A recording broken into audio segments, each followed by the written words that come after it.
जय हिंद। दोस्तों, आज मैं मोडाल्स का 5th वीडियो दे रहा हूँ।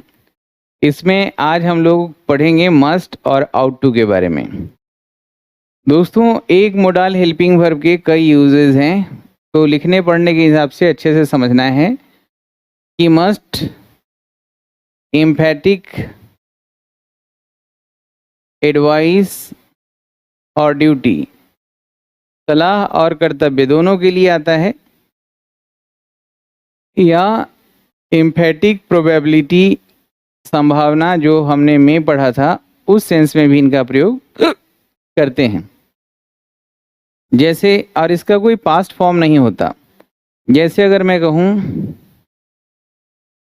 You must obey your parents, you must obey your parents, या अगर मैं यहाँ पे लिखूँ you should obey your parents, तो यू शुड मतलब आपको चाहिए, you are suppose to obey your parents, और you are advise to obey your parents, उस सेंस में आया। और मस्ट लगा रहे हैं तो यहाँ पे अवश्य या जरूर का बोध होगा। एम्फैटिक है चूंकि you must obey your parents, आपको अपने माँ बाप की आज्ञा अवश्य माननी चाहिए, जरूर माननी चाहिए, और यहाँ अवश्य और जरूर नहीं माननी चाहिए। सही है।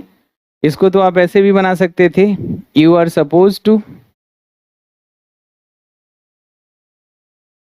You are suppose to obey your parents. सही है। You should obey your parents, और यू मस्ट है जब हम जोड़ देके अजर्ट करके कहते हैं तब आप मस्ट का प्रयोग करते हैं। इसका कोई पास्ट फॉर्म नहीं होता। अर्थात इसको अगर मैं लिखूं I told you that you must obey your parents, तो ये पास्ट में बात हो रही है, लेकिन ओबे का कोई पास्ट फॉर्म नहीं होता, तो हमने यहाँ मस्ट का ही प्रयोग किया है। सही है।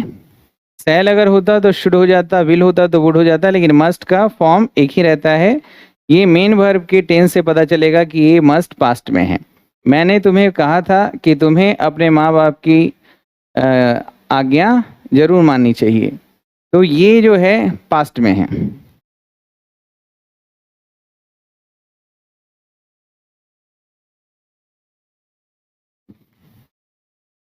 रियल बात है, लेकिन अनरियल बात अगर होगा तो यहाँ पे मस्ट हैव का प्रयोग करिएगा।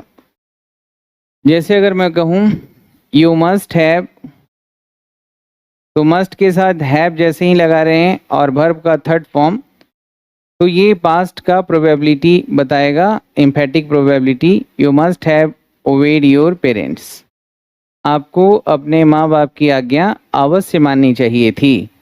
अगर मैं यहाँ लिखता you should have obeyed your parents, मतलब आपको आपके माँ बाप की आज्ञा माननी चाहिए थी। या हम इसको ऐसे भी लिख सकते थे, you were supposed to obey your parents, आपको आपके माँ बाप की आज्ञा माननी चाहिए थी, माननी चाहिए थी, जरूर माननी चाहिए थी, अवश्य माननी चाहिए थी। तो जैसे शुड है वैसे मस्ट है सलाह और ड्यूटी के लिए। जैसे ये तो सलाह दे रहे हैं, ड्यूटी अगर बताएं, अगर मैं कहूँ we should serve our nation, हमें हमारे राष्ट्र की सेवा करनी चाहिए। अगर मस्ट लगाएं तो क्या हो जाएगा, अवश्य करनी चाहिए। और यही अगर मैं यहाँ पे बोलूँ कि हम लोगों को अपने राष्ट्र की सेवा करनी चाहिए थी, पास्ट में इमेजिनरी है, we should have served our nation, we should have served our nation, और अवश्य करनी चाहिए थी, we must have served our nation, अवश्य करनी चाहिए थी। तो इसको अलग अलग फॉर्मेट में ज़रूरत के हिसाब से आपको बनाना है। जैसे अगर मैं कहूँ देयर से,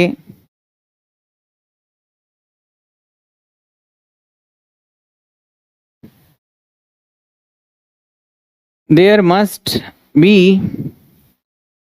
some problems with them, तो there must be some problems with them, इसका मतलब हो गया अवश्य। अगर मैं यहाँ लिख रहा हूँ there must be, और कॉम्प्लीमेंट में जब भी आएगा नाउन आएगा, ठीक है। तो ये प्रेजेंट फ्यूचर की बात हो गई। लेकिन अगर मैं यहाँ पे देयर मस्ट हैव लगाऊं और बीन मेन वर्ब और कॉम्प्लीमेंट में नाउन लिखूं तो ये पास्ट का इमेजिनरी बात होगा। जैसे there must be some problems with them, उन लोगों के साथ कुछ समस्या होगी। तो ये प्रोबेबिलिटी में, स्ट्रॉन्ग प्रोबेबिलिटी में गया। इसका सेंस इस तरह से आप रिलेट करके समझिए, there may be, there must be, होगा, अवश्य होगा। और अगर मैं यहाँ कहूँ there must have been some problems with them, यानी उन लोगों के साथ कुछ समस्याएं अवश्य रही होगी। तो यहाँ पे आप रिलेट करिए माइट हैव बीन से। तो इन एग्जाम्पल से आपको क्लियर हो गया होगा कि मस्ट हैव, मस्ट या में, प्रोबेबिलिटी में होता है और प्रोबेबिलिटी के लिए मस्ट, बस अवश्य और जरूर का जो फर्क है वो आ जाता है मस्ट लगने से। ड्यूटी और एडवाइस में भी शुड से रिलेट करके देखिएगा। अगर मैं कहूँ मस्ट बी तो ये भी सेंस देगा, मे बी का भी और शुड बी का भी। ये कॉन्टेक्स्ट के ऊपर डिपेंड करता है कि हम कब क्या कह रहे हैं। तो यहाँ पे must have been, should have been के सेंस में भी आ सकता है और must have been, might have been के सेंस में भी आ सकता है, क्योंकि मस्ट दोनों चीज़ों के लिए आता है, प्रोबेबिलिटी, एडवाइस या ड्यूटी, ये दोनों के लिए। तो कब ये ड्यूटी बता रहा है, सलाह बता रहा है, और कब ये संभावना बता रहा है, ये वाक्य के कॉन्टेक्स्ट में पता चलेगा। जैसे मैं यहाँ वाक्य दिख रहा हूँ, आप बताइएगा कि ये प्रोबेबिलिटी बता रहा है या सलाह।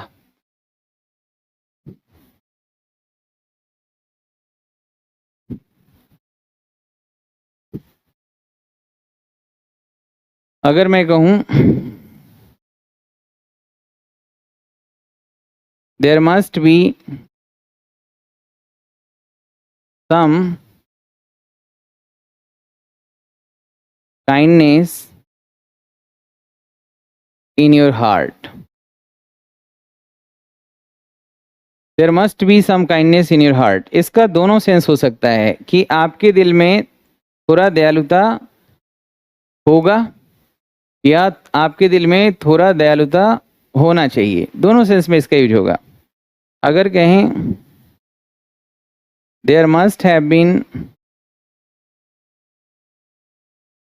सम फियर इन योर हार्ट, मतलब आपके दिल में कुछ डर अवश्य रहा होगा, तो इस सेंस में भी हम यूज कर सकते हैं। अगर मैं कहूँ इट मस्ट हैव बीन लग गया है तो समझिए पास्ट में है, there must have been 10 o'clock when you reached here, जब आप यहाँ पहुँचे थे उस समय कितना बज रहा होगा, अवश्य 10 बज रहा होगा। तो ये स्ट्रॉन्ग प्रोबेबिलिटी के सेंस में हमने यूज किया है। अगर बोलना है इस तरह से वाक्य में इनका खूब प्रयोग करिए, अवश्य गर्मी का सीजन रहा होगा, it must have been, summer बोलेंगे तो द नहीं लगाना है, लेकिन सीजन अगर लगा देंगे तो सीजन के लिए द लगाना पड़ेगा। It must have been the summer season when you came here, जब आप यहाँ आए थे अवश्य गर्मी का मौसम रहा होगा। तो ये अवश्य के सेंस में हम इसका यूज कर रहे हैं। अगर बोलें कि उन दोनों दोस्तों के बीच में सहयोग का भाव होना चाहिए, तो सलाह के सेंस में भी हम इनका यूज कर सकते हैं। देयर मस्ट बी होना चाहिए, फ्यूचर की बात है, there must be a sense of cooperation between both of the friends, दोनों दोस्तों के बीच में सहयोग का भाव होना चाहिए। अगर यही पास्ट में बोलना है कि तुम्हारे दिल में ईमानदारी का भाव होना चाहिए था पास्ट में, तब क्या बोलेंगे?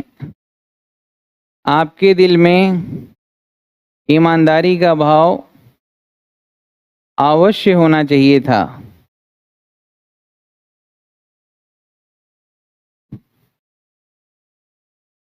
There must have been a sense of honesty। अगर हम यहाँ must have been की जगह should have been का प्रयोग करें तो इसका मतलब हो जाएगा होना चाहिए।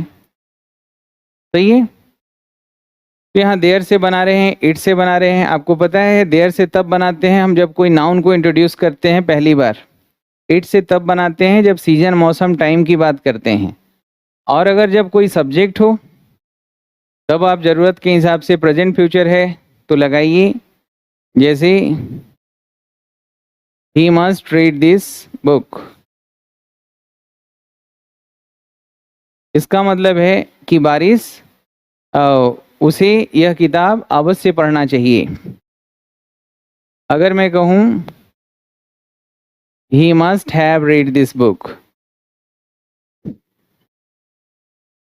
तो ये पास्ट में अनरियल बात बता रहा है कि वह इस किताब को अवश्य पढ़ा होगा। वे लोग अब तक घर अवश्य वापस पहुंच चुके होंगे। They must have reached home by now. वे लोग अब तक घर अवश्य पहुंच चुके होंगे। वे लोग आपका नाम पहले सुने होंगे। They must have heard your name before. वे लोग आपका नाम अवश्य सुने होंगे। ठीक है, इनको यूज में लाना है दोस्तों। मोडाल्स को जितना यूज में लाएंगे उतना फ्लेक्सिबिलिटी आएगा अंग्रेजी लिखने, बोलने, पढ़ने, समझने में। सही है? तो सलाह देने के लिए जैसे हम मस्ट का प्रयोग कर रहे हैं, शुड का प्रयोग कर रहे हैं, तो वैसे ही सलाह और कर्तव्य बताने के लिए आप चाहें तो यहाँ पे मोरल ड्यूटी बताने के लिए आप आउट टू का प्रयोग कर सकते हैं। आउट टू मोरल ड्यूटी बताता है। तो एक और चीज आपके साथ जुड़ रहा है, जैसे अगर मैं कह रहा हूं हमें सच बोलना चाहिए, we ought to speak the truth. हम लोगों को सच बोलना चाहिए। और यही अगर मैं बोलता हूं हम लोगों को सच बोलना चाहिए था, तो आउट टू के साथ हैव, यानी आउट टू पूरा मोडाल से और हैव लगा दिए, तो हैव के बाद वर्ब का थर्ड फॉर्म आएगा। We ought to have spoken the truth. हम लोगों को सच बोलना चाहिए था। अब we ought to speak the truth या we should speak the truth, we are suppose to speak the truth, सबका मतलब एक ही है। लेकिन अगर मस्ट लगा देते हैं तो बस अवश्य जुड़ जाएगा, भाव सबका एक ही है। We must speak the truth, we are suppose to speak the truth, we should speak the truth, we ought to speak the truth. या हम लेक्सिकल वर्ड यूज करके भी इस भाव को क्रिएट कर सकते हैं। We are advise to speak the truth.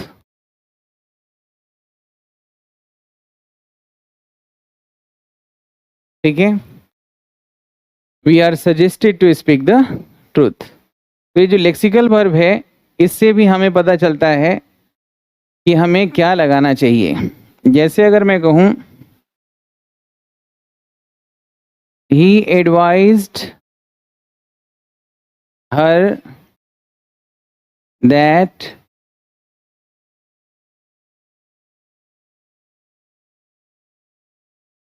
speak the truth। अब यहाँ पे मस्ट भी लगाएं वो भी सही है, शुड लगाएं वो भी सही है, आउट टू लगाएं वो भी सही है, या कुछ ना भी लगाएं तब भी ये प्रेजेंट सब्जेक्टिव मूड का काम करेगा। वो उसे सलाह दिया था, अब सलाह देने के लिए इन्हीं में से कोई यूज करना है, तो she should see ought to और मस्ट लगाएंगे तो इम्फेसिस के साथ भाव आएगा, बस गलत नहीं होगा। वह उसे सलाह दिया था कि उसे सच बोलना चाहिए। वह उसे सलाह दिया था कि वह उसे सच बोलना चाहिए, उसे जरूर सच बोलना चाहिए। ये तीनों सही है, तीनों सलाह का ही भाव देता है। इसको आउट टू को देयर से भी बना के देखिए।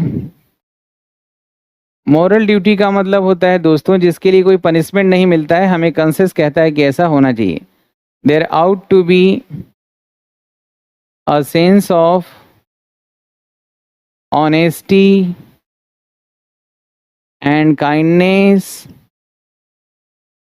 इन आवर हार्ट। तो यहाँ पे यही मतलब हुआ जो शुड का होता है। There ought to be a sense of honesty and kindness in our heart. हमारे दिल में दया और ईमानदारी का भाव होना चाहिए। क्या हम यहाँ शुड लगाएं तो ये गलत होगा? नहीं। मस्ट लगाएं तो गलत होगा? नहीं। एम्फैटिक आ जाएगा। There ought to be, there should be, there must be, सब सही है। पास्ट में लिखना है देयर आउट टू हैव और बिन लगाइए a sense of honesty and kindness in our heart. हम लोगों के दिल में ईमानदारी और दया का भाव होना चाहिए था। Ought to have, should have लगाइए, शुड हैव बीन या मस्ट हैव बीन, सब सही है। ठीक है। और जनरली सब्जेक्ट से शुरू करेंगे तो जैसे बाकी के साथ शुड हैव वुड हैव जैसे यूज करते थे वैसे ही ought to love and help the poor. उसे गरीब लोगों को प्यार और सेवा करना चाहिए। अब इसका अगर नेगेटिव बनाएंगे तो हो जाएगा नॉट कहाँ आएगा? टू के बाद नहीं, टू के पहले। He ought not to love and help the poor. ठीक है। इसका मतलब उसे गरीब लोगों से प्यार और मदद नहीं करना चाहिए। पास्ट में he ought to have loved and helped the poor। करना चाहिए था, गरीबों को प्यार और मदद करना चाहिए था। नेगेटिव अगर इसका बनाते हैं तो हो जाएगा ही आउट, इसके तुरंत बाद not to have loved and helped the poor. सही है। इस तरह से आपको आउट, मस्ट, शुड, ये तीनों का एक ही यूज है। कोई ज़्यादा इसमें कंफ्यूजन होने की ज़रूरत नहीं, कंफ्यूज होने की ज़रूरत नहीं है।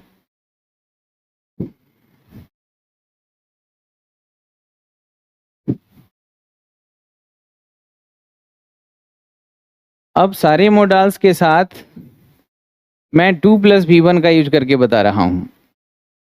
सिंपल इन्फिनेटिव होता है, इन्फिनेटिव के भी कई काइंड हैं जो हम बेयर इन्फिनेटिव में पढ़ेंगे। Simple, continuous, perfect, perfect continuous infinitive. लेकिन सिंपल इन्फिनेटिव जो होता है वो होता है आपका TO प्लस वर्ब का फर्स्ट फॉर्म। ये बताता है कि एक्शन होना अभी बाकी है। An action is yet to happen. Action अभी हुआ नहीं है, 2+V1 जब भी लगा रहे तब। तो अब आप जरा मोडाल्स के साथ इसका प्रयोग करके देखिए। जैसे अगर मैं यहाँ पे कहूँ will have plus infinitive, shall have plus infinitive. Infinitive का मतलब 2+V1।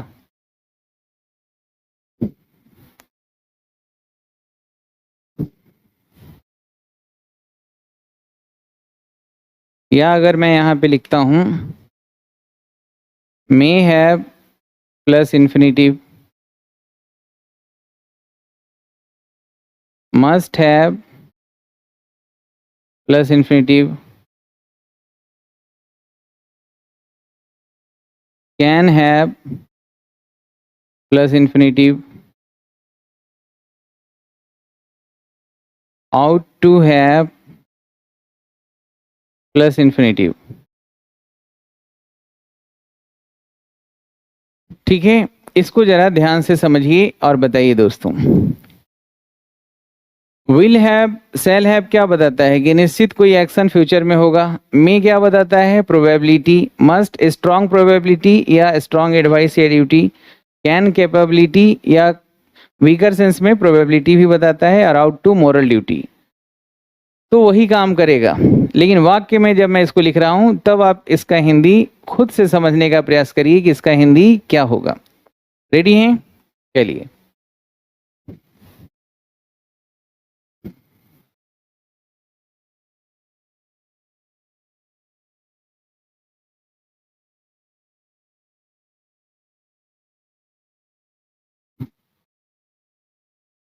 जैसे अगर मैं कहूं कि तुम्हें वहां जाना पड़ेगा, फ्यूचर की बात है, इसमें मॉडलिटी जो है एम्फेसिस के साथ है, श्योरिटी के साथ है।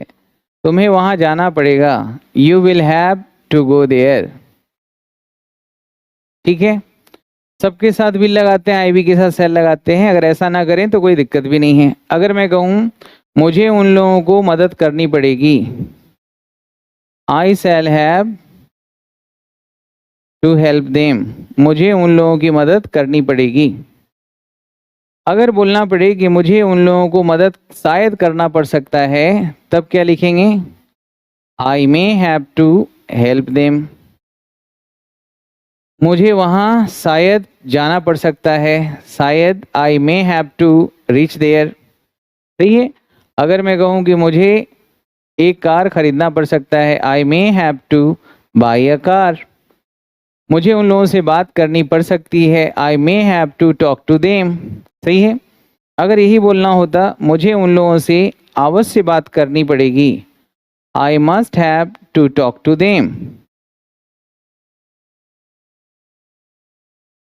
अगर बोलना है तुम्हें सच बोलना होगा, ये मोरल ड्यूटी है, शुड से भी बना सकते हैं, आउट टू से, you ought to have to speak the truth.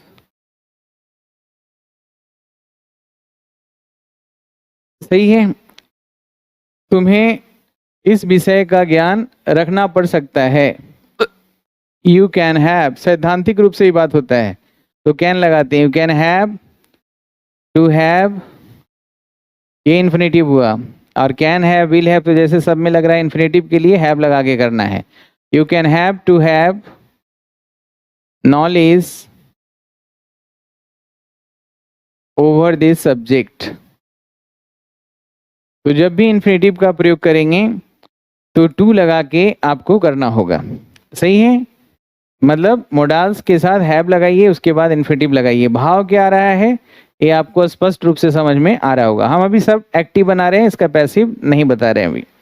अब एक बार फिर से मैं एग्जाम्पल रिपीट कर रहा हूँ, हिंदी में बोलूँगा और आपको इंग्लिश में बनाना है।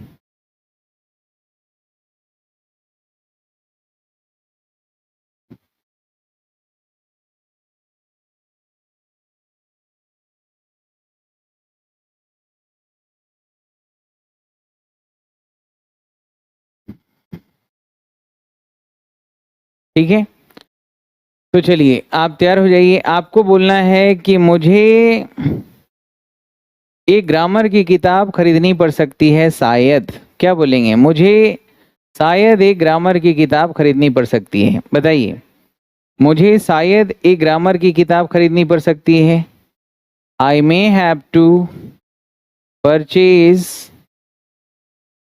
अ बुक ऑफ ग्रामर, ना बोल के क्या बोलना है, on grammar. I may have to purchase a book on grammar. सही है। मुझे ग्रामर की एक किताब शायद खरीदनी पड़ सकती है। चलिए दूसरा हिंदी बताइए, हिंदी सेंटेंस का। अगर बोलना है कि मुझे उन लोगों को अवश्य दंडित करना पड़ेगा, पहले may have, should have, would have के साथ वर्ब का थर्ड फॉर्म लगाते हैं तो पास्ट इमेजिनरी, 2 + V1 लगाएंगे तो फ्यूचर की बात। मुझे उन लोगों को अवश्य दंडित करना पड़ेगा, क्या होगा? I must have to punish them. मुझे उन लोगों को अवश्य दंडित करना पड़ेगा, ठीक है। अगर बोलना है मुझे वहां जाना ही चाहिए, मुझे वहां जाना ही चाहिए, सलाह है, मुझे वहां जाना ही चाहिए, तो सलाह के लिए क्या यूज करते हैं? Should. I should have to go there. मुझे उन लोगों को पढ़ाना ही चाहिए, I should have to teach them. तुम्हें खाना बनाना ही चाहिए, you should have to cook. तुम्हें खाना बनाना ही चाहिए, you should have to cook. समझ रहे हैं? अगर आपको बोलना है मुझे उन लोगों को समझाना पड़ेगा, तो ये सिंपल प्लेन वे में बोल रहे हैं कि फ्यूचर में काम होगा, मुझे उन लोगों को समझाना पड़ेगा। तो आई विल हैव लगाइए या शैल हैव लगाइए, दोनों चल जाएगा। I will have to convince them. Convince का मतलब समझाना, या परsuade भी बोल सकते हैं, परsuade का मतलब भी समझाना। मुझे उन लोगों को समझाना पड़ेगा। आ रही है बात समझ में? अगर बोलना है तुम्हें अपने माँ बाप की सेवा करनी ही चाहिए, तो शुड हैव से भी बोल सकते हैं और आउट टू हैव से भी बोल सकते हैं। You ought to have to serve your parents, या हम यहां लिख सकते हैं you should have to serve your parents. सही है। तुम्हें पैसा कमाना पड़ सकता है, you can have to earn money. तुम्हें पैसा कमाना पड़ सकता है। ये सैद्धांतिक रूप से बात हुआ। और संभवतः तुम्हें पैसा कमाना पड़ सकता है, you may have to earn money. संभवतः, लाइकली, प्रोबेबली, तुम्हें यह काम करना पड़ सकता है। अब इनका अगर नेगेटिव बनाएंगे तो कैन हैव के बीच में नॉट लगाइए। अगर बोलना है मुझे वहां जाने की जरूरत नहीं होगी, नहीं पड़ सकता है शायद, तो I may not have to go there. I may not have to, not may और हैव के बीच में। अगर मुझे इंट्रोगेटिव बनाना है, may I have to go there. Interrogative plus negative nature का, may I not have to go there. सही है। तुम्हें अपने छोटे भाइयों को पढ़ाना ही चाहिए, तो क्या हो जाएगा? You should have to teach your younger brothers and sisters. भाइयों और बहनों को जो छोटे हैं आपसे, उन्हें पढ़ाना ही चाहिए। अगर इसका नेगेटिव बनाना है, इंट्रोगेटिव बनाना है, इंट्रोगेटिव ऑफ नेगेटिव नेचर का बनाना है, तो सिंपल अफर्मेटिव है। नेगेटिव क्या हो जाएगा? You should not have to teach your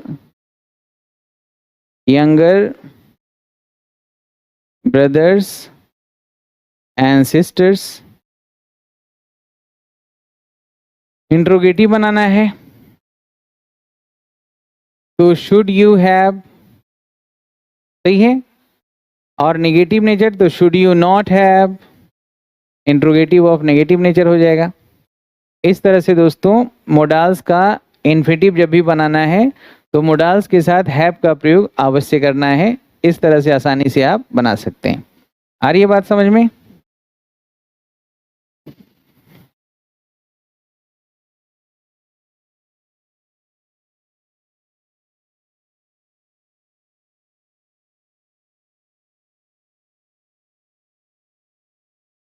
अब इन मोडाल्स का यूज हम कंडीशनल में कैसे करें?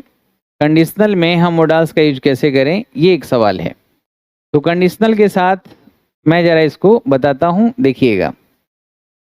जैसे देखिए कंडीशनल 1, कंडीशनल 1 ये जो बताता है ना, जो इफ क्लाउज बनेगा उसमें जो प्रोबेबिलिटी है वो हाई रहेगा, हाई प्रोबेबिलिटी। और कंडीशनल सेकेंड जो होता है,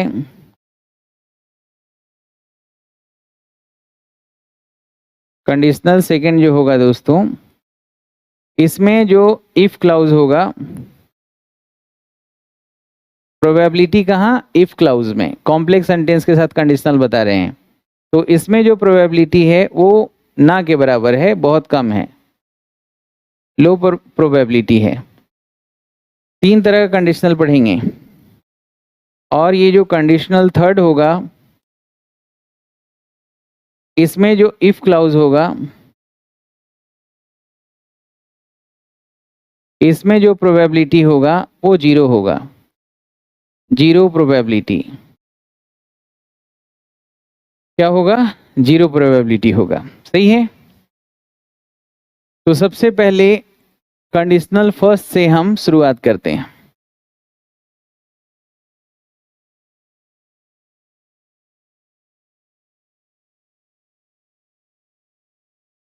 देखिए कंडीशनल सेंटेंस इफ से बनाना है, इफ कंडीशन बताता है तो इससे शुरुआत करेंगे। तो कंडीशनल फर्स्ट में जो होगा, इसमें कंडीशनल फर्स्ट में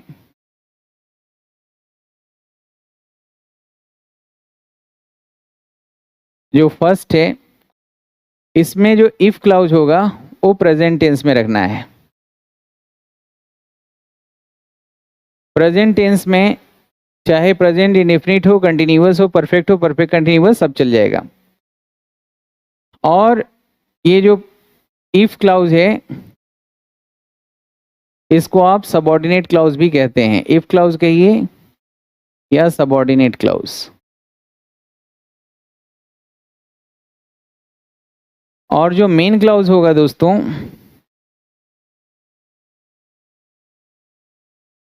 जो बिना इफ के बनेगा यानी बिना कंजंक्शन के होगा, उसमें आप shall, will, may, can, must plus V1 इनमें से किसी का भी प्रयोग करिए और इसी के हिसाब से इसका भाव उत्पन्न होगा। मैंने बताया कि कंडीशनल फर्स्ट में जो इफ क्लाउज होता है उसको किसी भी टेंस में आप रखिए, मतलब प्रेजेंट के किसी भी टेंस में, present indefinite, present continuous, present future, ये सब हाई क्या बताएगा कंडीशनल फर्स्ट? ये जो कंडीशनल फर्स्ट है ये बताएगा कि हाई प्रोबेबिलिटी यानी संभावना ज्यादा व्यक्त करना चाह रहे हैं। ठीक है, तो मैं 4 वाक्य यहाँ लिख रहा हूं और चारों वाक्य का मीनिंग आप समझिए।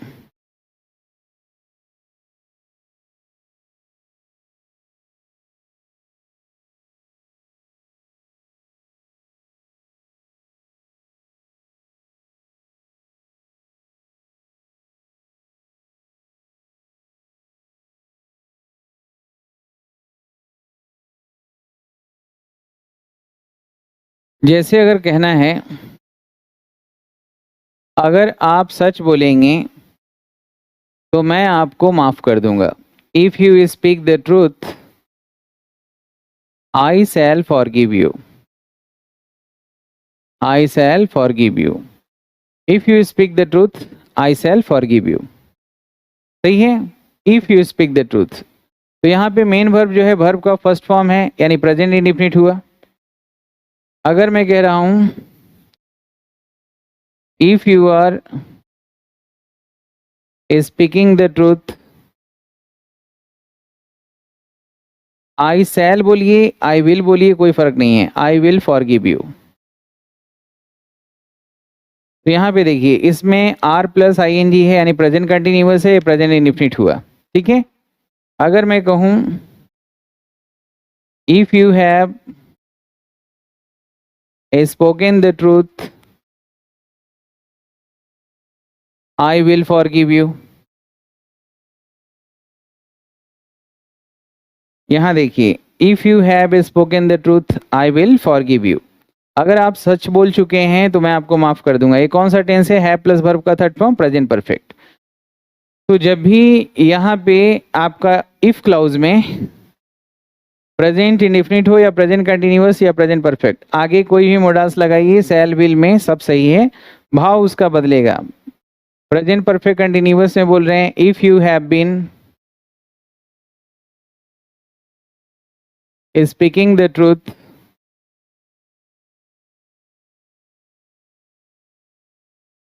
आई विल फॉरगिव यू, अगर आप सच बोलते आ रहे हैं तो मैं आपको माफ कर दूंगा। Have been speaking present perfect continuous, present indefinite, present continuous, present perfect tense.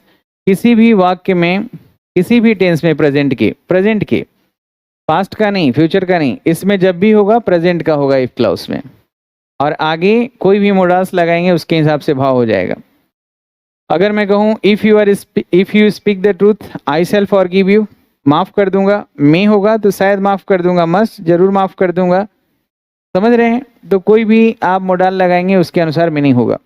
मैं चाहता हूं कि पूरा कंडीशनल सेंटेंस को अगले वीडियो में मैं आपको पूरे तरीके से अच्छे से समझाऊं, कंडीशनल फर्स्ट, सेकेंड और थर्ड अगले वीडियो में। आज मैं इस वीडियो को यहीं तक रखता हूं, अपना ख्याल रखेंगे, हंसते रहेंगे, मुस्कुराते रहेंगे। जय हिंद, जय भारत।